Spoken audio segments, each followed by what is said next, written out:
things to change or things to be better or however it is, you need to go vote. Off we go. Election night 2024. Results still coming in, and we've got them. Control of the U.S. Senate hangs in the balance, the local race that could tip the scales. Our special live election coverage statewide and nationwide starting right now. I oppose. Ooh, good evening, everyone, and thanks for joining us for News 8 Now at 10. I'm Ken Kozarowski. And I'm Emily Brown. We're covering all of the races and the issues that matter most to you. Grace Monk is with Rebecca Cook's campaign, Jeremy Wall is with Derek Van Orden, and Allison Ferget is with Brad Pfaff. But we begin with the presidential race and the Electoral College vote.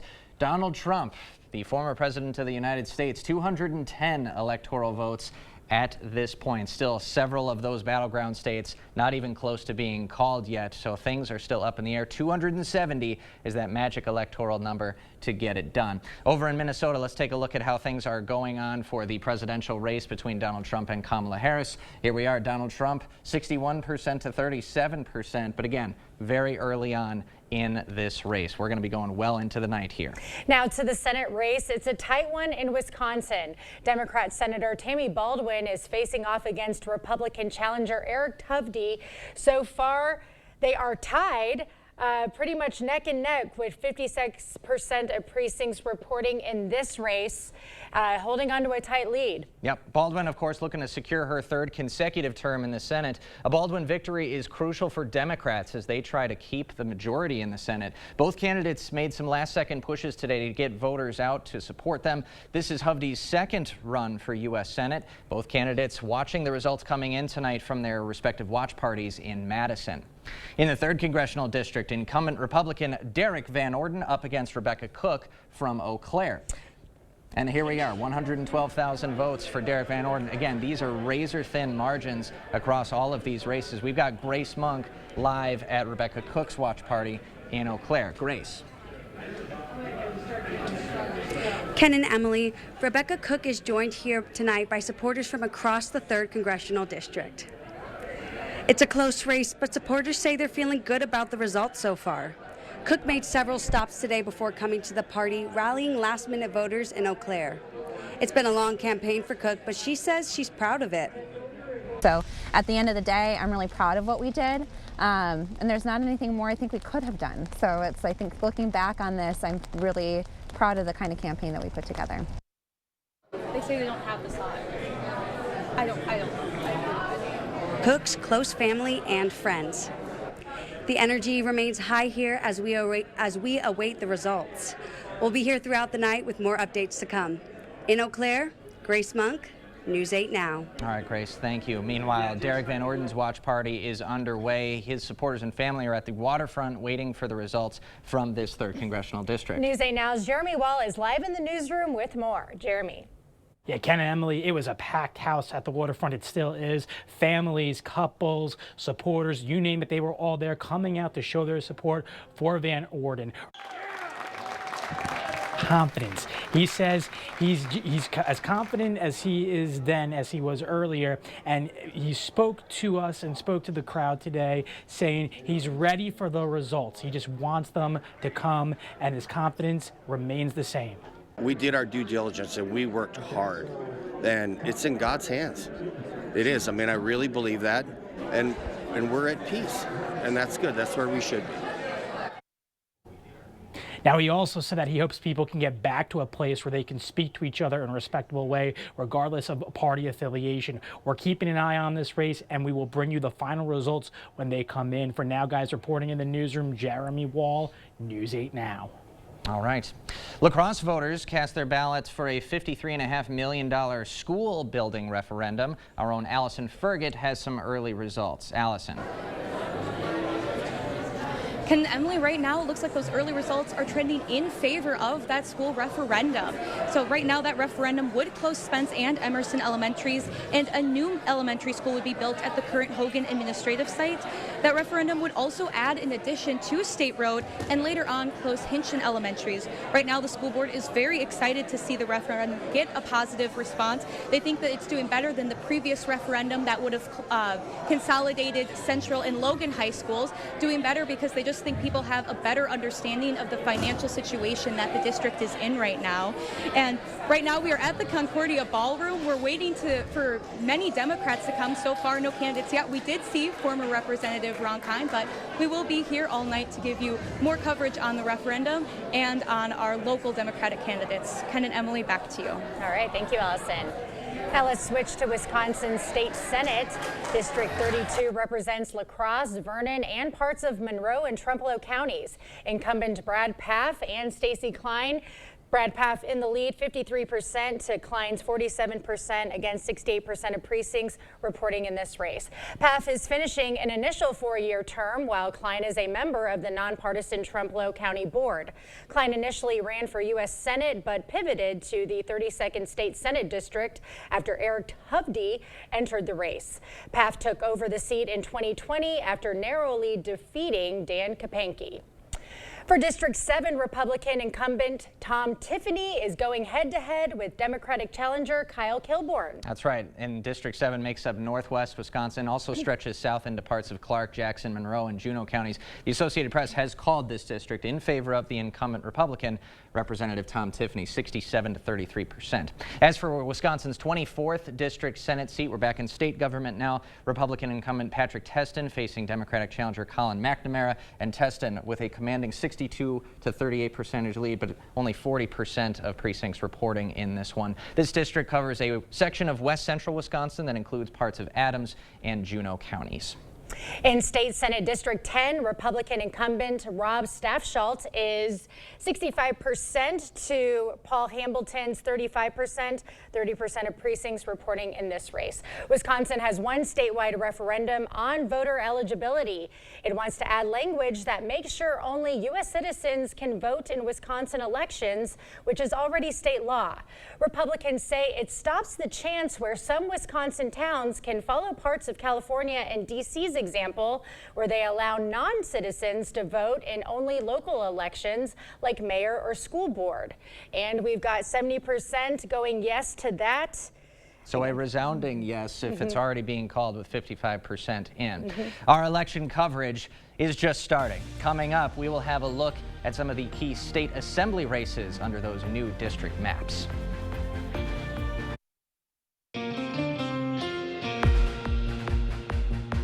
A lot more elections to get to. We now turn to the Wisconsin State Assembly races in the 94th, 95th, and 96th districts. All Wisconsin districts have been redrawn this year after the legislature approved more politically balanced maps. In the 94th, incumbent Democrat Steve Doyle and Republican Ryan Hipsch are vying for a district which includes northern La Crosse, Onalaska, Holmen, and the Galesville area. Steve Doyle with a 52% lead against Hipsch's 48%. Yeah, 74% reporting there. That race came down to 800 votes just 2 years ago. District 95 has incumbent Democrat Jill Billings against Monroe County Board Chair Cedric Schnitzler. The district now covering the central part of the city of La Crosse and also extends east to cover parts of Sparta over in Monroe County. Jill Billings, this is a district that favors Democrats. Billings is up 58% to Schnitzler's 42%, with just over half the precincts reporting. And in the 96th, which covers southern La Crosse and all of Vernon County, incumbent Republican Lauren Oldenburg is leading against Tara Johnson, 51 to 49%, with 76% of precincts reporting in that. And how about that? Only 600 votes currently separating that. That was a traditionally Republican district redrawn to favor Democrats with that southern part of the city of La Crosse. Meanwhile, Christian Phelps and James Robicki are vying for the 93rd Assembly District seat, that one covering parts of Eau Claire, Trempealeau, and Dunn counties. And the young Christian Phelps, a very active Democratic political activist, up 53% to the Realtor Robicki's 47%, with 3/4 of the precincts reporting.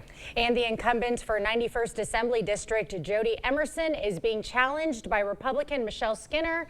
As you see, Jody Emerson 51% to Skinner's 49%, 90% of precincts reporting in that. And those last two districts we showed you essentially splits the city of Eau Claire in half. Emerson now with the eastern half. The race for Assembly District 92 has Representative Clint Moses, the incumbent, battling out with Democrat Joseph Plouffe. The incumbent Clint Moses doing very well so far. That one's still very early with the reports, just 20% reporting. And in the 70th Assembly District, Republican incumbent Nancy Vandermeer is up against Democrat Remy Gomez. Vandermeer has held the seat since 2014. Tonight's results say she could potentially take it again, 63% to 37%. Gomez precincts, about 50% are in. Now, the Republicans had a 64 to 35 seat majority in the Assembly. It's looking like Republicans are doing a good job at retaining a bunch of these seats. We have more referendums to cover. Voters, they're deciding on these in several Cooley Region and Chippewa Valley school districts today. The Eau Claire Area School District referendum, now if approved, will increase funding $18 million a year for the next 4 years. It's an operating referendum. Results show 63% yes in favor with that, with still some more precincts to report in this race. In Prairie du Chien, a $10 million referendum would span 4 years. It would help maintain staff and programs. The results, 58% no, 42% yes. Still about half of the precincts reporting in this one as well. Still to come, we've got plenty of races in Minnesota. A look at U.S. Senate and House races in Minnesota.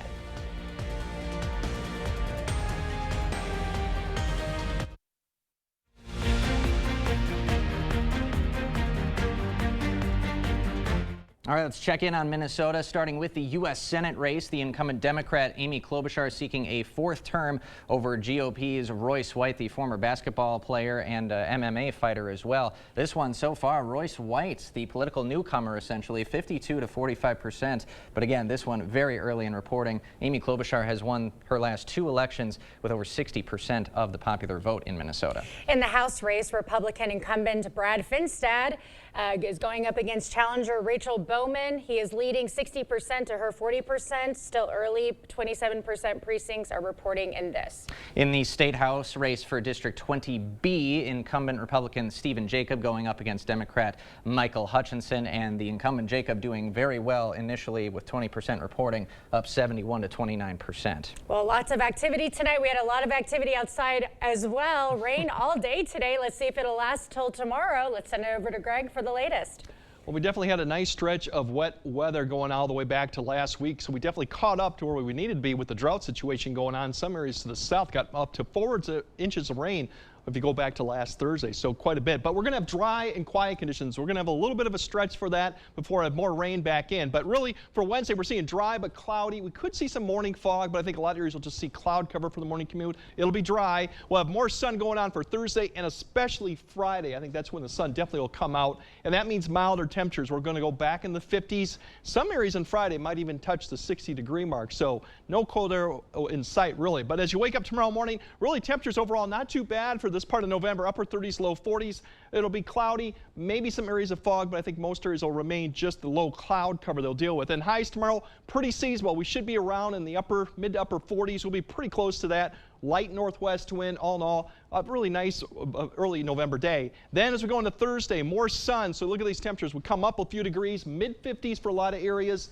Light winds still, very nice day, very nice conditions too, and that really ends up being a pretty good thing. So we talked about fog right now. Visibility up to the north too. They've seen some pockets of 4 to 5 miles per miles. Now we've had cloud cover, and then as you go further west out to Minneapolis and west, they've actually seen some clearing skies. So if we look at the visibility, that's really I think more the issue will be for visibility going in overnight. It's kind of west of the river. All areas to the east, probably just low clouds, but we'll have to keep an eye on it's northeast Iowa, particularly for those areas during the morning that could get visibility down below 2 miles or 1 mile. Everything to the east here is going to deal with cloud cover, and that'll probably prevent visibility from dropping too much. But if you're heading west, something to keep an eye on. It probably won't be until about 9 to 10 we see some improvement with that. But overall, I think we'll be pretty good with what we're looking at for fog. Now, if we track the next system, that's going to be the one that's going to take shape down here in Colorado, where they're actually going to see quite a bit of snow with this system actually as it spins down there for several days. We're going to stay pretty nice with a few clouds coming through Thursday and Friday, but overall, we're going to keep this system going on, and it's not really till early Saturday that we start start seeing it lift to the northeast, and eventually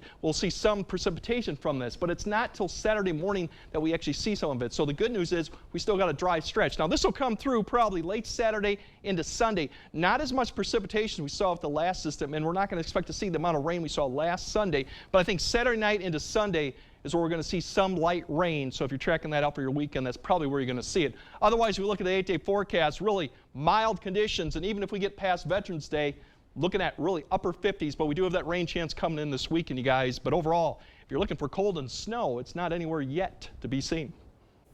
Well, I think I'll take that message any day of the week. Dry. Greg, thanks very much. Still a lot of results to come in, but to make sense of it all, we'll be joined by a few political science experts from UWL right after this.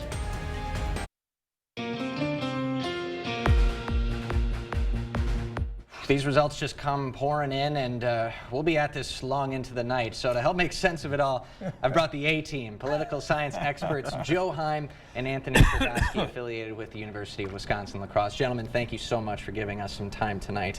There are so many close call races in the state of Wisconsin. We're not even just talking about the presidential ticket. Up and down this ballot, it's the epitome of a battleground state. Let's touch on U.S. Senate between Eric Hovde and the incumbent Tammy Baldwin. About 2 million votes cast to this point. Eric Hovde about up a percentage point, but again, too close to call. You know, it could be the early morning hours before we get a definitive answer here. But Joe, when we came into this race, Tammy Baldwin had the name recognition and established Democrat presence in the Senate, and Eric Hovde was labeled as more of an outsider of the state of Wisconsin, given his connections to the West Coast and the state of California. How has he been able to pull back to essentially overtake Baldwin at this juncture? You have to say it's money and advertising. Early on, she's much better known. She's very popular. The Marquette poll, for example, identifies her as being one of the more popular people in Wisconsin. But the fact is, and she tried to label him and identify him and essentially define him early on, and it worked. And she moved out to a 5-6 point lead in the polls that I saw. His ads, however, have been very effective at attacking her and criticizing her. It's time for change, you know, and this is an election that appears to be a lot of people looking for change. So Hovde, who ran, by the way, one other time in Wisconsin and lost, was able to overcome the initial negativity to his campaign. Yeah, 2012 lost the primary to Tommy Thompson, who then lost to Tammy Baldwin. By the way, this campaign is going to break all records of fundraising and money, and he's using a lot of his own cash. That's very true. A self-made businessman running a bank out west. Anthony, on this 3rd congressional district, again, the margins are so very tight here. Derek Van Orden starting to pull away a little bit. The latest numbers here, about 52% to 48% over Rebecca Cook. Incumbents have been doing very well nationwide tonight. What is it about Derek Van Orden's campaign that's enabled him to perform very well outside Eau Claire and La Crosse counties? I think using that incumbency advantage, Ken, Derek Van Orden this time running as a political outsider still, but also running as someone who is currently in Congress, threading that needle in order to attract that support. Now, Democrats have invested a lot more money in trying to oust him compared to the 2022 election cycle. Still votes that need to be counted, still too early to make a call here, but Derek Van Orden with a bit of a lead at this point. And again, Republicans in rural areas, that was their ground game throughout this entire election cycle, and in Wisconsin, it seems to be doing them quite a good service. Anthony Chergosky and Joe Heim for a little bit of a breakdown of what we're seeing so far. Still digesting, the results still coming in. Can't call anything just yet here in Battleground, Wisconsin. We'll take another short break, have some updated numbers for you right after this.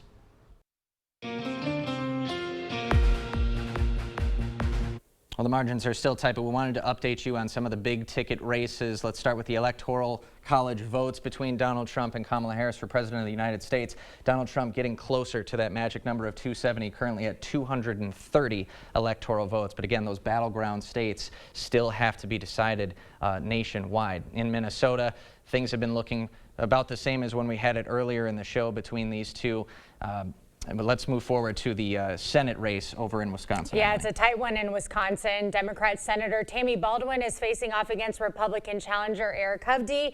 So far, Hovde 50% to Baldwin's 48%. We've got about 60% of precincts reporting in this race. All right, and still lots of votes left to be counted, but quite a leap from Eric Hovde, especially in the last couple of months. Just was trailing a couple of percentage points behind the incumbent Baldwin, but has made it quite a surge in the last month. We'll be right back after this.